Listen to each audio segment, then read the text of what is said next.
ஓம் நம சிவாய வாழ்க. திரு அண்ணாமலையாரை போற்றி. ஓம் குரு வாழ்க. வணக்கம்.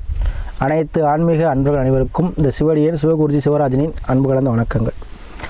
நம்ம இன்றைக்கி இந்த வீடியோவில் தமிழ் புத்தாண்டு சிறப்பு பலன்கள் பார்க்க போகிறோம். ஏன் சாமி சிறப்பு பலன்கள்லாம், இந்த மாதம் ஒரு சிறப்பான ஒரு விஷயங்கள் இருக்குது, சரிங்களா? ஏன்னா இந்த மாதம் பார்த்திங்கன்னா 2 கிரகங்கள் உச்சம் இருக்கின்றன. சுக்கிர பகவான் மீனத்தில் உச்சம் இருக்கிறார். மேச ராசியில் சூரிய பகவான் உச்சம் இருக்கிறார். காலபுருஷனுக்கு 1ஆம் வீடும் 12ஆம் வீடும் உச்சமாகிறது. அப்போது காலபுருஷன் 1ஆம் வீடுங்கிறது என்ன? உயிர், சரியா? முதல் பாவகம் சொல்கிறது நம்முடைய உயிர். அப்போ உடல்நிலை சார்ந்த பிரச்சனைகள் யாருக்கெல்லாம் இருக்கோ அவங்களெல்லாம் சரியாக போகிறீங்க. அதே 12ஆம் பாவங்கிறது நம்முடைய வருமானம் சார்ந்த விஷயங்கள், சுபமான செலவுகள். அப்போ சுபமான செலவுகள், சுபமான காரியங்கள் நடக்கக்கூடிய மாதமாக இருக்கும். அப்போ பொதுவாகவே 2 கிரகங்கள் உச்சம் பெறும் பொழுது உச்சமான பலன்களை அனைத்து ராசியிலுமே பெற போகிறீங்க. அதுலேயும் இந்த சித்திரை மாதம் பார்த்திங்கன்னா ஒரு சிறப்பான ஒரு விசேஷ நாட்கள் இருக்குது. திருக்கல்யாண, அதாவது மீனாட்சி திருக்கல்யாண வைபோகம் பார்த்திங்கன்னா 8ஆம் தேதி நடைபெறுது மதுரையில், சரிங்களா? அது எல்லாருமே போய் கண்கூராக பாருங்கள். திருக்கல்யாண வைபவத்தை கண்கூராக பார்க்கணும். ஏன்னா சில ஜாதகத்தில் பார்த்திங்கன்னா சனி சந்திரன் சேர்க்கை இருக்கும். அந்த புணர்ப்பு தோஷம்னு சொல்லுவோம். யாருக்கெல்லாம் புணர்ப்பு தோஷம் இருக்கோ அவங்களாம் கண்டிப்பாக அந்த திருக்கல்யாண வைபவத்தை கண்கூராக பார்க்கணும். அப்போ தான் தோஷம் நிவர்த்தி ஆகும். சரி சாமி, அது என்ன பண்ணணும், ஏன் பார்க்கணும் அப்படின்னா, திருமண தடை தாமதத்தை கொடுக்கும், திருமணம் நடக்காமல் தள்ளிகிட்டே போகும், சிலருக்கு தாயோட கருத்து வேறுபடுறோம். இதெல்லாம் அந்த தோஷத்துடைய செயல்கள். அப்போ அதெல்லாம் தோஷம் நிவர்த்தி ஆகும்னா கண்டிப்பாக அதை பார்க்கணும். அது மட்டும் இல்லாமல் அனைவருமே பாருங்கள். ஏன்னா அனைவருக்குமே குடும்பத்தில் அந்யோன்யம் அதிகரிக்கும், ஒற்றுமை அதிகரிக்கும், சரியா? கண்டிப்பாக போய் பாருங்கள். அதே போல் 10ஆம் தேதி பார்த்தீங்கன்னா கலர்கள் நம்ம வைகாட்டில் எழுந்துருக்கிறாரு, அதையும் பாருங்கள். அனைத்து வண்டி வாகன சேர்க்கை, சுகபோக சேர்க்கை கண்டிப்பாக ஏற்படும். கண்டிப்பாக போய் பாருங்கள். ஏன்னா சுக்கிர பகவானுக்கு உடையவர், சரியா? அதனால் கண்டிப்பாக அதையும் போய் பாருங்கள். அதனால் இந்த சித்திரை மாதம் தமிழ் புத்தாண்டு பார்த்திங்கன்னா அனைத்து ராசிக்குமே ஒரு சிறப்பான பலன் செய்ய இருக்குது. அந்த வகையில் நம்ம இன்றைக்கி பார்க்கக்கூடிய ராசி பார்த்திங்கன்னா தனுசு ராசி. இந்த தனுசு ராசி என்பதற்கு சித்திரை மாதம் என்ன போகுது, அவங்களுக்கு என்னப்படியோடைய வாழ்க்கை அமைய போகுது. ஏன்னா இப்போ ஒரு குறிக்கோளை வாழக்கூடியவங்க, குறிக்கோள் மைண்ட் கூடியவங்க, இதை நேர்மையாக இருக்கக்கூடியவங்க, ஆன்மீக சிந்தனை அதிகம் கொண்டவங்க. இந்த மாதம் பார்த்திங்கன்னா உங்களுடைய ராசியுடைய குரு பகவான் உச்சம் பெற்ற சூரியனோட மேச ராசியில் இருக்கிறார், 5ஆம் பாவத்தில் இருக்கிறார். அதே 4ஆம் பாவத்தில் சுக்கிரன் உச்சம் பெற்று ராகுவோட சேர்க்கை பெற்றிருக்கிறார். 3ஆம் பாவத்தில் சனி செவ்வாய் சேர்க்கை இருக்குது. கன்னி ராசியில் பார்த்திங்கன்னா 10ஆம் பாவத்தில் கேது இருக்கார். 3ஆம் பாவத்தில் பார்த்திங்கன்னா சனியும் செவ்வாயும் இருக்காங்க. இப்போ 3ஆம் பாவங்கிறது முயற்சி ஸ்தானம், 3ஆம் பாவங்கிறது இளைய சகோதரம், 3ஆம் பாவங்கிறது நம்மளுடைய சின்ன சின்ன ஆசைகள், இடமாற்றங்கள், 3ஆம் பாவங்கிறது நம்முடைய ஹேபிட்ஸ், சரிங்களா? அதாவது தனித்திறமைகள். அப்போது இந்த மாதத்தில் உங்களுடைய தனித்திறமைகள் வெளிப்படும். சகோதர வழியில் ஆதரவுகள் கிடைக்கும். எடுக்கக்கூடிய முயற்சியில் வைராக்கியம், தன்னம்பிக்கை பிறக்கும். அதே போல் சனி இருக்கும்பொழுது எதுவும் விடாப்படியாக நீங்கள் செய்வீங்க. எதுலேயும் சோர்வு இல்லாமல் சுறுசுறுப்பாக இயங்க போகிறீங்க. வாழ்க்கையில் எல்லா விஷயம் சமாளிக்கலாங்கிற ஒரு திறமைகள், சமாளிக்கலாங்கிற ஒரு எண்ணங்கள் இந்த மாதம் பிறக்கையிலே பிறக்கும். ஏன்னா ஞாயிற்றுக்கிழமை ராகு சாரத்தில் திருவாதிரையில் பிறக்குது சித்திரை மாதம். அப்போ பிரம்மாண்டமான ஒரு வளர்ச்சி, எதையும் பிரம்மாண்டமாக்கும் ஒரு தன்மை, எடுக்கக்கூடிய முடிவுகள் அனைத்துமே பிரம்மாண்ட வளர்ச்சியை கொடுக்க போதுங்க. உங்களுக்கு இந்த மாதத்தில் அனைத்து விஷயத்துலையுமே பிரம்மாண்டத்தை சந்திக்க போகிறீங்க நீங்கள், சரியா? தனுசு ராசி அன்பர்கள் அனைவருக்குமே.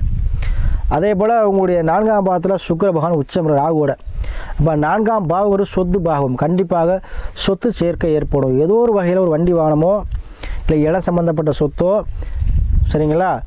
ஒரு நிலமோ, இல்லை வீட்டோட வாங்குறதோ, இல்லை வீடு கட்டி அதுக்கு லோன் வாங்குறதோ, ஏதோ ஒரு வகையில் வீடு சார்ந்த விஷயத்தில், சொத்து சார்ந்த விஷயத்தில் உங்களுக்கு லாபம் கிடைக்க போகுது, சரிங்களா? அது பொருளாக இருக்கலாம், இல்லை காசு பணமாக இருக்கலாம். பொருளாகனா இடமாகவோ, பத்திரமாகவோ, சரிங்களா? வண்டி வாகனமாகவோ, அந்த மாதிரி விஷயங்களாக கிடைக்கும். அப்படி இல்லை அப்படின்னா ஒரு ஃப்ளாட் வாங்கியிருப்பீங்க, குறிப்பாக ரியல் எஸ்டேட் பண்ணிட்டுருக்கீங்க, ஒரு ஃப்ளாட் வாங்கிருக்கீங்க, ஒரு 10 ரூபாய்க்கு டபுள் மடங்காக வைக்கும், சரியா? இல்லை சாமி இப்போ வீட்டில் இருக்கிற இந்த வீட்டை விற்றுட்டு காலி பண்ணிட்டு நான் வேறு வீடு வாங்கலான்றீங்க, வாங்கலாமா? கண்டிப்பாக வாங்கலாம். இந்த வீடோட அந்த வீடு உங்களுக்கு கம்மியாக கிடைக்கும்.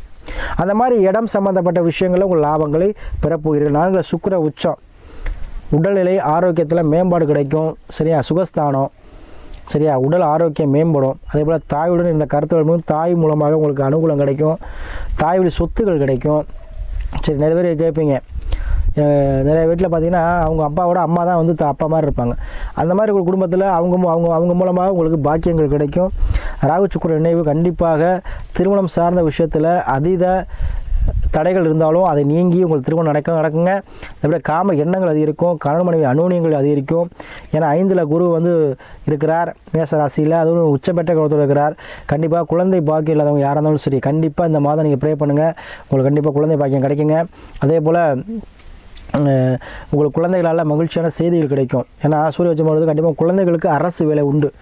குழந்தைகளுக்கு அரசு வேலை டைப் பண்ண சொல்லுங்கள், படிப்புக்கேற்ற வேலை கிடைக்கும். சரியா?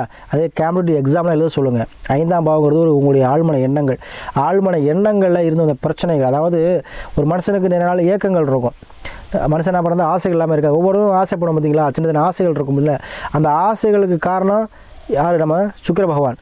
சரிங்களா? அவர் 4ஆம் பாவத்தில் அமர்ந்து 5ல் உச்சம் வரும் பொழுது, சூரிய உச்சம் வரும் பொழுது அந்த ஆசைகளை கொடுத்து அதை நிறைவேற்றக்கூடிய பாக்கியத்தை சூரிய பகவான் கொடுப்பார்.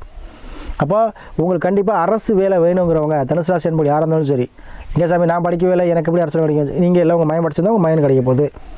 சரிங்களா? அதனால் அரசு சார்ந்த விஷயத்தில் ஒரு அனுகூலம் வேணும். அரசு சார்ந்த விஷயத்தில் எனக்கு வந்து ஒரு டென்ட் கிடைக்குமா, இல்லை அரசு சம்மந்தப்பட்ட லோன் கிடைக்குமா, அரசாங்க ஆதாயம் கிடைக்குமா, அரசியலில் ஜொலிக்க முடியுமா, இந்த மாதிரி கண்டிப்பாக அரசு சார்ந்த விஷயத்தில் உங்களுக்கு அனுகூலம், ஆதாயம், உங்களுடைய எண்ணங்கள் வெற்றி பெறும். அதிலே 5ல் குரு இருக்கும்பொழுது கண்டிப்பாக நீங்களே அரசாங்கமாக மாறுவீங்க. சரிங்களா? கண்டிப்பாக உங்களுக்கு என்ன ஆகும்? முன்னோர்கள் வழி சொத்து கிடைக்கும், தந்தை வழி சொத்து கிடைக்கும், முன்னோர்கள் ஆசி கிடைக்கும். சரியா? குழந்தைகள் மூலமாக மகிழ்ச்சியான செய்தி கிடைக்கும். குழந்தைகளுக்கு கல்வி வேலைவாய்ப்புலாம் கண்டிப்பாக கிடைக்கும். படிப்பில் வந்து பாஸ் பண்ணிடுவாங்க. அதே போல் நீங்கள் எதிர்பார்த்து கொண்டிருக்கக்கூடிய தன வரவுகள் கிடைக்கும். ஏன்னா உங்களை 5ஆம் பாவத்து உங்களை ராசியை பார்ப்பார். அப்போ கண்டிப்பாக நீண்ட நாளாக எதிர்பார்த்து இருந்த தன வரவுகள் கண்டிப்பாக கிடைக்கும். வாழ்க்கையிலே முன்னேற மாட்டோமான்னு யோசிச்சுட்டு உங்களுக்கு வாழ்க்கை அந்த முன்னேற்றமான ஒரு மாதமாக அந்த மாதம் அமைய போது. எதிர்பார்த்த தன வரவு, எதிர்பார்க்காத ஒரு அதிர்ஷ்டம், எதிர்பார்த்திருந்த ஒரு நீங்கள் ரொம்ப நாள் எதிர்பார்த்துருப்பீங்க, நமக்கு இது கிடைக்குமா கிடைக்காதா, வாழ்க்கையில் நம்ம வந்து முன்னேற முடியாதா, நம்ம ஒரு விஷயம் இது செய்யலான்னு இருக்கேன், 5 வருஷமாக ட்ரை பண்ணேன் கிடைக்கல. சரிங்களா? ஒரு வீடு கட்டலான்னு பார்க்குறேன், வீடு 5-6 வருஷமாக முயற்சி பண்ணி வீடு கட்டவே முடியலை. ஒரு இடம் வாங்க நினச்சிருந்தேன், அதுவும் வாங்க முடியலை. எது நினச்சாலுமே அது வந்து நடக்க மாட்டேங்குது, தடங்களாகவே இருக்குது. நம்ம ஒன்று செஞ்ச போனோம்னா அது நம்ம கிடைக்காது. இப்போ இந்த மாதம் அனைத்து தடைகளையுமே நீங்கி எதிர்பார்த்துக்கிட்டு இருந்தால் அந்த விஷயங்கள் கண்டிப்பாக அந்த மாதிரி நடக்கும். ஏன்னா 5ஆம் பாவங்கிறது உங்களுக்கு பூர்வ புண்ணியஸ்தானம், போன பேரில் செஞ்ச ஒரு புண்ணியத்துக்கான பலன்களை இந்த பேரில் அனுபவிக்க போகிறீங்க. அப்போ இந்த உங்கள் ராசி 5ல் இருக்கும்போது அந்த புண்ணிய பலன்களை நீங்கள் கண்டிப்பாக அனுபவிப்பீங்க. உங்களுக்கு அதுக்கான பலனை இந்த மாதம் உங்களுக்கு பெற்றுத்தரும். ஏன்னா உச்ச பெற்ற கிரகம் உங்களை உச்சத்துக்கு தான் எழுத சொல்லும். சரியா? எதுவுமே ஃபெயிலியர் ஆகாது. அதுபோல் உங்கள் சுய ஜாதத்தை ஆய்வு பண்ணிக்கோங்க. சுய ஜாதத்தில் பார்த்தீங்கன்னா லக்கணங்கிறது உயிர், சந்தங்கிறது உடல், தசாபதி நல்லது. அப்போ உங்கள் இதை செக் பண்ணிக்கோங்க, தசாபதி நல்லது நடக்குதான்னு பார்த்துக்கோங்க. சரியா? அதை கேட்டால் முடிவிடும். ஏன்னா உலகத்தில் பிறந்த எல்லாருக்குமே ஜாதகம் இருக்கும், அவங்களெல்லாம் எல்லாருக்கும் கிரகங்களை ஒரே மாதிரி இருக்காது. சரிங்களா? அதனால் ஒரு கிரக நிலைகளை ஆராய்ச்சி பண்ணி அதையும் தசாபதியை முடிவு பண்ணி. ஏன்னா தசாபதி ஏன்னு சொல்கிறேன் அப்படின்னா, தசாபதி தான் ஒரு மனிதன் இயக்கக்கூடிய அமைப்பு. சரியா? விதி நமக்கு இருக்கும், நம்ம பிறந்துட்டோம், நம்ம என்ன கர்மா வாங்கிட்டு வந்துருக்கோமோ அதுக்குள்ளே இறக்க போகிறோம். அது முடிவில் தான் அந்த விதி. தசாபதிங்கிறது ஒருத்தர் இப்போ ஒரு வேலை பார்த்துட்டு இருப்பார், ஒரு மிலிட்ரியில் இருப்பார், இல்லை வெளிநாட்டில் இருப்பார், திடீர்னு பார்த்தா இங்கே வந்து பூர்வீகத்தில் ஒரு வேலை தொடங்குவார், திடீர்னு அந்த வேலை பிடிக்கலன்ட்டு திடீர்னு வேறு வேலைக்கு போயிடுவாங்க. ஸோ அதுதான் தசாபுத்தி. அப்போ தசாபுத்தியை பார்த்துட்டு நம்ம செய்யணும் எதாக இருந்தாலும். ஆனால் உங்கள் சுய ஜாதத்தை ஆய்வு பண்ணி செய்யுங்க. அதே போல் நமக்கு நிறைய அன்பர்கள் தனுசு நிறைய பேர் உங்கள் ஜாதத்தை அனுப்பி நமக்கு ஆதரவு கொடுத்துட்டு வரீங்க. உங்கள் அனைவருக்கும் நன்றியை சொல்லி இந்த சித்திரை மாதம் உங்களுக்கு எதிர்பார்த்த அளவு தனவரவும் பணவரவும் தன லாபமும் சேமிக்கக்கூடிய ஆற்றலும் கண்டிப்பாக கிடைக்குங்க. ஏன்னா சுக்கிரன் உச்சம் பெற்றுகிறார் உங்களுக்கு நாளில். அப்போ சொத்து பத்து சேர்க்கை ஏற்படும். அதாவது கண்டிப்பாக வரக்கூடிய பணத்தை சேமிக்கக்கூடிய ஆற்றலை இந்த மாதம் பெற்றுத்தரும். குழந்தை பாக்கியம் இல்லாதவங்களுக்கும் சரி, அதே போல் திருமணம் சார்ந்த சில பிரச்சனை உள்ளவங்களுக்கும் சரி, அதே போல் உத்தியோகம் சார்ந்த பிரச்சனை உள்ளவங்களுக்கும் சரி, எல்லா விஷயமுமே. ஏன் உங்களுக்கு எல்லாம் சொன்னால், ஏன்னா இந்த உங்களுக்கு தான் வந்து 2 கிரகங்களும் சுகமான இடத்துல 4+5 கேந்திரம் ப்ளஸ் திரிகோணம். அப்போ கேந்திரஸ்தானமும் திரிகோண ஸ்தானத்துலேயும் ஒரு 2 உச்சமற்ற கிரகங்கள் இருக்கும்போது கேந்திரங்கிறது தூணு. சரிங்களா? அப்போ ஒரு வீட்டு இருக்குன்னா தூணு தான் கேந்திரம்னு சொல்லுவோம், அதில் மேற்கூரை தான் திரிகோணம் சொல்லுவோம். சரிங்களா?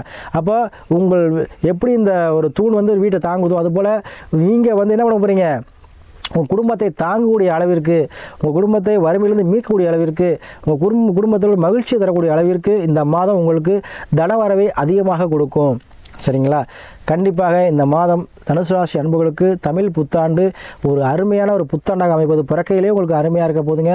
கண்டிப்பாக நீங்கள் வாழ்க்கையில் ஜெயிக்கக்கூடிய மாதமாக இந்த மாதம் அமையும்.